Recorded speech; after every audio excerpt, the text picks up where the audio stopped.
Welcome to MetCam Tutorials. In this short video, we show how to unbox MetCam and mechanically connect it.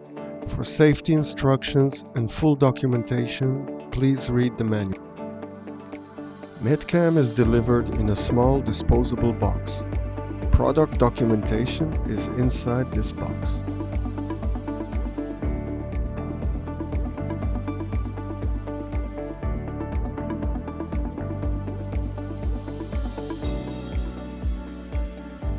The gland entrance is covered by a plastic cap during shipment.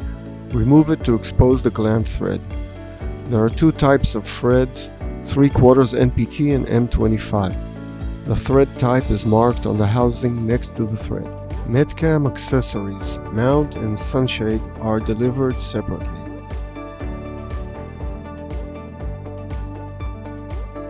The mount is delivered with a set of standoffs and screws to connect to MetCam. These threads, 2 on each side, are used for connection to the mount. Prepare MetCam for connection to the mount by attaching the 4 standoffs. Attach the mount to its designated position in the site. The circular part of the mount should face forward. Then attach MetCam to the mount. MetCam can also be installed hanging down. MetCam nameplate is connected here. This surface is a mirror. Beneath it, you can see a protection bridge that houses ambient sensors and the indication LED. Behind the bridge, we can see the lens of the IR camera. This port is the visible camera. This plug should be kept tight. The threaded blocks is used to connect an adapters in models that include the Wi-Fi option. These screws secure the MetCam flange.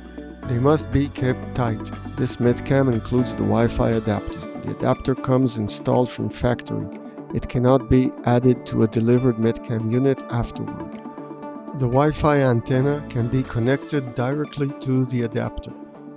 The user may use a 1 meter extension cable to locate the antenna away from MetCam. The cap at the back end of MetCam is open to access the terminal block. A small set screw secures it. After connecting the wires to the terminal block, tighten the cap all the way until it makes contact with the shoulder. Tighten the set screw using a 0.05-inch hex wrench. The sunshade is delivered with screws and spacers. The sunshade connects with 3 threads, 1 on each side and 1 at the top. To prepare MetCam for sunshade installation, first attach the supplied standoff to the thread on the top. The sunshade is then connected with 1 screw at the top and 2 at the sides. The supplied spacers are inserted between the MetCam body and the sunshade.